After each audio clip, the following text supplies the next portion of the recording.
बात करते हैं बेहट विधानसभा के बारे में। अभी जो विधायक हैं उनका कार्यकाल कैसा चल रहा है? भाई नरेश सैनी जी वहाँ से विधायक हैं कांग्रेस से। वो भी लगभग ऐसे ही नेता हैं जैसे मसूद अख्तर साहब।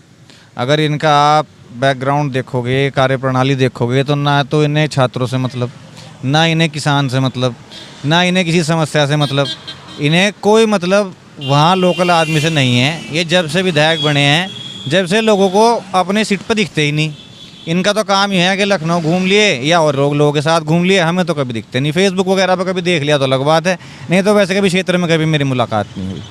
आपका कहने का मतलब जो आपके क्षेत्रीय नेता हैं वो सिर्फ आपको फेसबुक पे या होर्डिंग पर नजर आते हैं? बिल्कुल बिल्कुल, यही सच बात है भाई।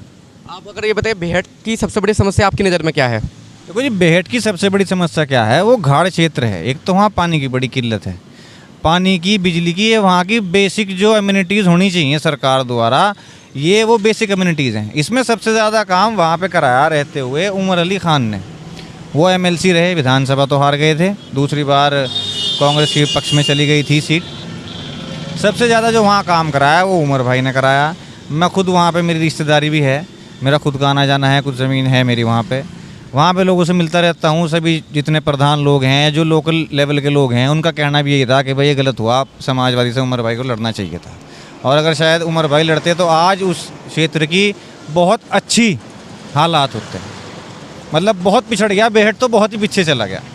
वहाँ तो एक जुझारू नेता की ज़रूरत है, जैसे हमारे उमर भाई हैं, 24 घंटे काम करते हैं। दोनों भाई माशाल्लाह बहुत हिम्मत से काम करें। आप किसी भी टाइम फ़ोन करो, वो वाहिद नेता ऐसे हैं, ये 2-3 हमारे यहाँ जो बच रहे, जो रात को 12 बजे भी आप फ़ोन करो तो हाजिर हैं।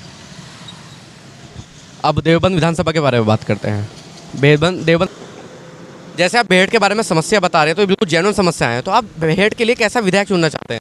देखो जी, बेहट में एक ऐसे आदमी की ज़रूरत है जैसे हमारे उमर भाई हैं, जो लोग, मान लिया पिछली बार चुनाव भी नहीं लड़े, उसके बावजूद लगातार लोगों के बीच में बने हुए हैं, एक सेवा भाव से, निस्वार्थ सेवा भाव से काम कर रहे हैं। और आप ये समझें कि जो आदमी, मैंने खुद देखी ये चीज़ें कि कई बार वहाँ कई मामले पड़ जाएँ तो हम लोग अपने कारोबार में या किसी चीज़ में, तो केवल एक नेता ऐसा है जो कारोबारी के लिए, किसान के लिए, आम जनता के लिए 24 घंटे अगर कोई उपलब्ध है तो वो उमर अली ख़ान है। और मुझे ऐसा लगता है ऐसा ही युवा जोश वहाँ कामयाब हो सकता है। अदरवाइज़ मुझे नहीं लगता कि उनसे बेहतर उस सीट पर कोई नेता होगा। चलिए, ये भी बात हो गई। अब बात करते हैं देवबंद विधानसभा के बारे में। देवबंद विधानसभा में इस टाइम कौन विधायक है? देवबंद विधानसभा से जो फ़िलहाल विधायक हैं वो हैं भाजपा से। और भाई विधायक की अगर बात करूं तो विधायक तो जी वहाँ एक ही थे, राजेंद्र राणा जी। क्या नाम है अभी वहाँ पे जो विधायक है प्रेजेंट में? शायद मनोज चौधरी हैं या कौन है, उनमें से हैं कोई। हाँ, उनका कार्यकाल कैसे चल रहा है? आप तो व्यापारी भी हैं, आप क्षेत्र में जाते रहते हैं, तो आपको सारी जानकारी होगी और आपको राजनीति का ज्ञान भी अच्छा खासा है, तो इसलिए हम आपसे बात कर रहे हैं। बात करके अच्छा भी लग रहा है। तो आप देवबंद विधानसभा के बारे में बताइए कि वहाँ पर उनका कार्यकाल कैसा चल रहा है? देखो जी, देवबंद विधानसभा में जो है बहुत बुरा हाल है। मैं पिछली बार मेरा कुछ मामला पड़ गया, वहाँ सिटी हॉस्पिटल करके, वहाँ हमारे रिश्तेदार लोग थे, उनके पास में गया, आना जाना हुआ, वहाँ कोई मदद नहीं करता। देखो, नेता होना चाहिए सर्व समाज की सुनता हो। अगर आप बीजेपी से हैं और आप किसी मुस्लिम की नहीं सुन रहे तो ये गलत है, चाहे कोई भी पार्टी वाला हो।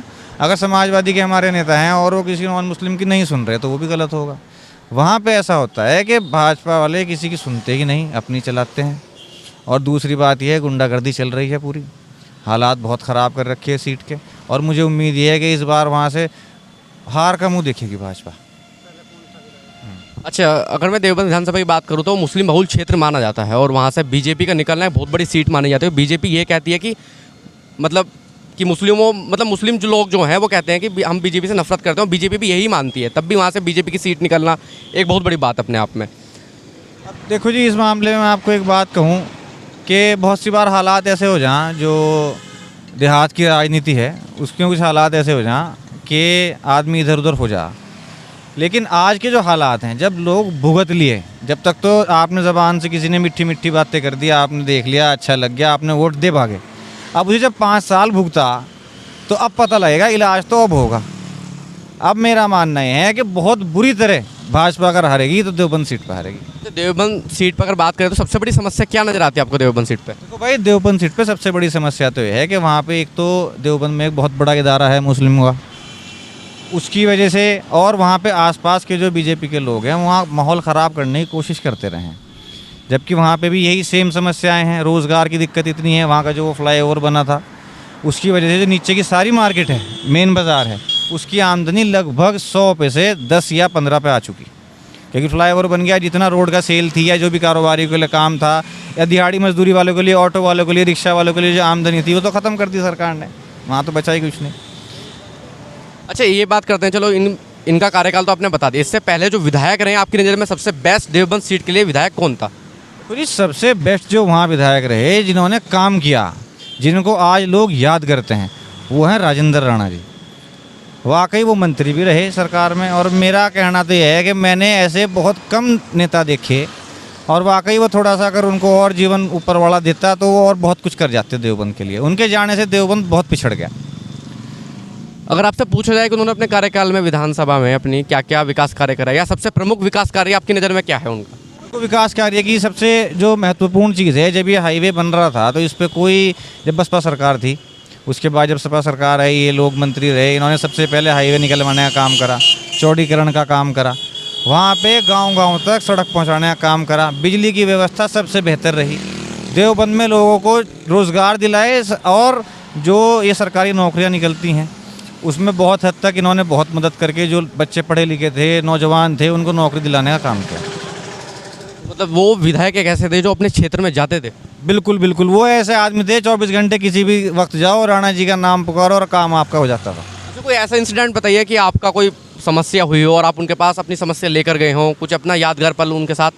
मेरे साथ उनके काफ़ी यादगार पल गुजरे हुए, क्योंकि उस वक्त मेरा एक चाचा हैं, वो देवबंदी रहते हैं, उनका एक मसला हो गया था, कोई सुनवाई के लिए नहीं था, जबकि उनकी वो गलती नहीं थी। डॉक्टर हैं वो, उनके ऊपर बेवजह आरोप लगाए गए कि भाई इनकी कमी की वजह से एक बच्चे की डेथ हो गई, ये हो गया, वो हो गया। रात के लगभग 1:30 बज रहा था, पुलिस द्वारा भी उस टाइम पे परेशान किया जा रहा था, सरकार दूसरी थी। हम इनके पास पहुँचे लगभग 1:30 बजे। आप ये समझें कोई नहीं मिलता भाई, कोई भी नहीं मिलता, और इनमें वो क्वालिटी थी। हम गए, गेट पर जाया तो शायद 5 मिनट नहीं लगाए और गेट पे आके अपनी लुंगी में खड़े हो गए कि बताओ भाई क्या बात हो गई, इस टाइम कैसे पहुँचे। मैं कहा जी ऐसा ऐसा मामला हुआ, तो खुद अपनी गाड़ी लेके हमारे साथ गए, हमारे मसले को हल कराया, 3 बजे अपने घर पहुँचे। अच्छा, आप मुझे बताइए, अभी जैसे देवबंद की स्थिति भी खराब है, आपकी विधानसभा की स्थिति खराब ही चल रही है, तो देवबंद विधानसभा के लिए आप कैसा चेहरा देखना चाहते हैं इस बार? देखो भाई, देवबंद विधानसभा के बड़े अच्छे लोग हैं, और वो जिसके साथ देते हैं दिल से देते हैं। उन्हें आदमी ऐसा चाहिए जो 24 घंटे उनके बीच अवेलेबल हो, निस्वार्थ भाव से, मतलब राजनीतिक रूप से नहीं, निस्वार्थ भाव से वो चुनाव लड़ रहा है या नहीं लड़ रहा है वो एक अलग विषय हो गया, जो आपकी सेवा कर रहा हो, वो ऐसा आदमी चाहते हैं कि आगे उम्मीदवार बने। अब जैसे अगर मैं पूछूं आपकी नज़र में, देखो